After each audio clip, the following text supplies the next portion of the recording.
Hello, Gene the OK Boomer here. Welcome to today's vlog. Today we're going to talk about the military, our military. As you know, we have a brand new military, a new kind of military, kind of a military that the world has never seen, or at least this country has never seen, a new woke military, an inclusive military, a military where we put women into combat. Well, in fairness, I believe that if you go back thousands of years, in some ancient societies, there were some women warriors, and actually in Africa too there were. So I correct myself, but as far as modern countries go, this is something new. A woke military, military where the Defense Department just had a pronoun day, so that's very important. And of course, as I just said, we want to put women into combat, and we want to lower standards, even the physical. I know the Navy has lowered their physical standards requirements to get more people to join, and that's partly also because they're having trouble finding people. I can tell you from what I see here in Tennessee that we have a real obesity problem in this country, and there are fewer and fewer young men and women who can meet the physical standards for the military. So, well, that would be another subject to go into the obesity epidemic. That's a real sore point with me. But I thought you might want to know how this military is doing. This military that a former female officer famously said, I'm sure you've heard the phrase, "This is not your grandfather's military." And that's right, because our grandfather's military was focused on winning wars, and they actually won wars. I don't count fighting Taliban and terrorists and pickup trucks and things like that. I'm talking about a real war.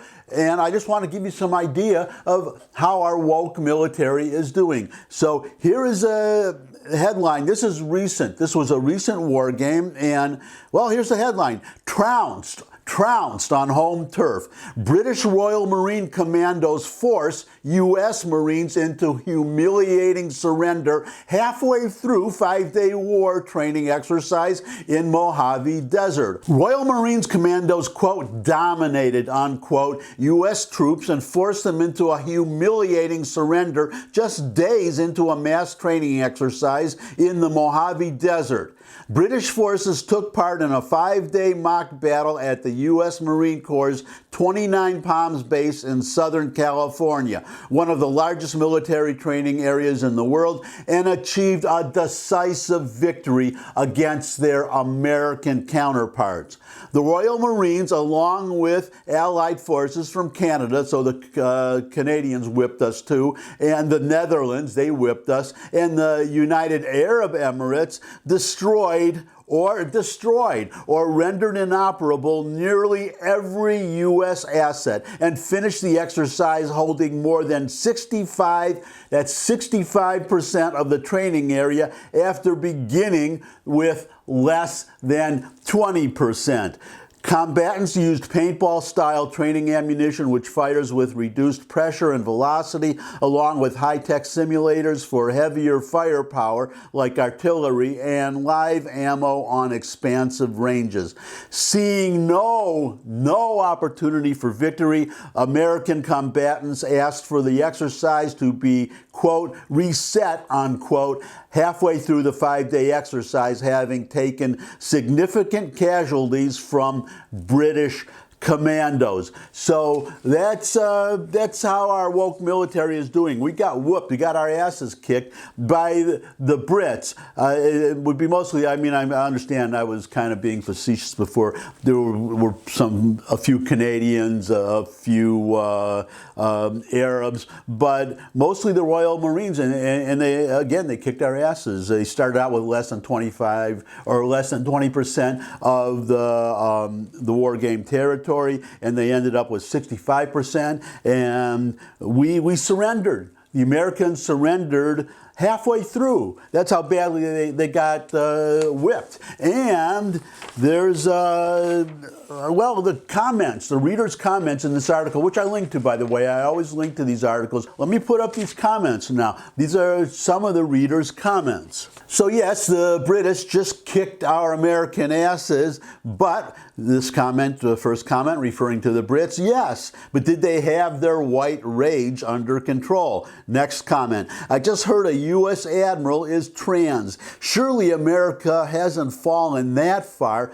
Surely we have, I'm sad to report. This commenter is referring to Rachel Levine, who is now a 4-star admiral. Fortunately, she is not commanding the military, not running any wars, but it's true. I'm sad to say it's true. Next comment. Word is, all the Royal Marines had to do was dress up as Taliban, and the U.S. Marines, by the way, these were Marines, not regular Army. Marines are supposed to be the best of the best. So, well, all the Royal Marines had to do was dress up as Taliban, and the U.S. Marines dropped all their weapons, equipment, and ran.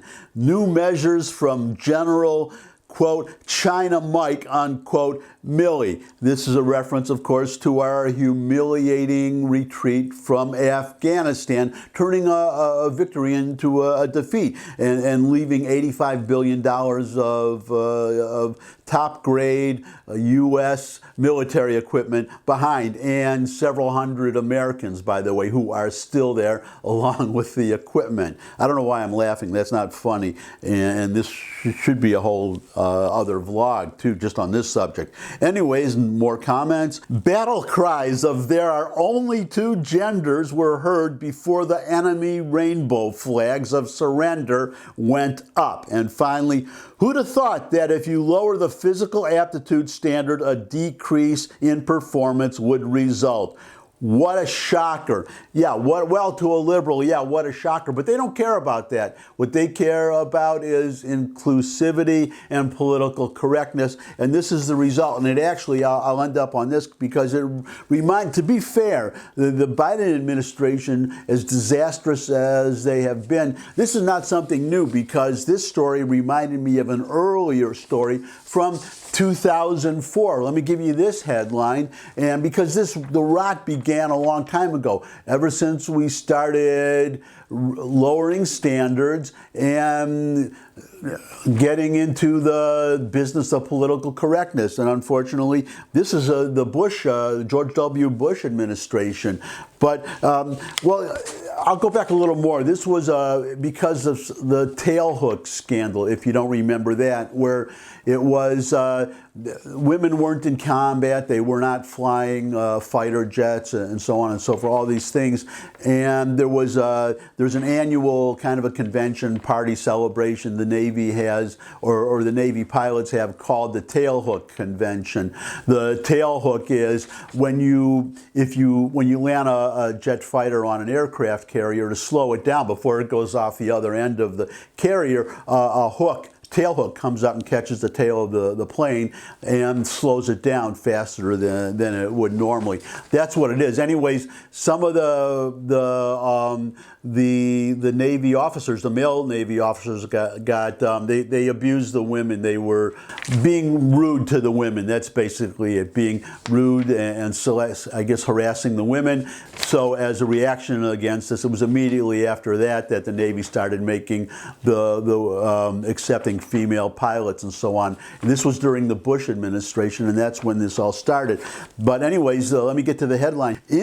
From 2004, Indian Air Force defeats U.S. fighters in exercise. In February, this would be February of 2004, U.S. fighter pilots participated in their first air combat exercise with the Air Force of India. The results were shocking. According to comments made the same month by Representative Randy Cunningham, Republican of California representative at that time, Indian fighters defeated America's top-of-the-line F-15C fighters over 90% of the time. U.S. Air Force leaders are being more circumspect in disclosing the results of the exercise, but they clearly were stunned by the sophistication of Indian planes and pilots. And I'm stunned too, but I'm also worried. As I was saying near the beginning of this vlog, so far we've been defeating. We defeated the Iraqi army. We defeated the Taliban and various other, and in Syria, ISIS. But one of these days, this is what worries me, it's almost inevitable that we're going to face a real enemy. And how will we do fighting against China? How will we do fighting against Russia if we have to? I'm not expecting so much a fight against Russia, but definitely China. That is definitely a possibility, and I really, really worry about it, because the Chinese, they don't deal with this woke nonsense. They want a real military, and they want to fight. They train their people to fight. We train our people to use the correct pronouns, and as an American, I am really, really worried. And I guess it's not a happy note, but that's it for today. Thanks as always for stopping by. I appreciate the time you spend with me. If you have any comments, questions, suggestions for future topics, you can put them in the comment section below the video. You could subscribe. I love getting new subscribers. Share the video with anybody you think would also benefit from it, preferably a congressman or a senator. But most of all, come back and see me again. I would love to see all of you again. I look forward to seeing all of you again. And until I do see all of you again, bye.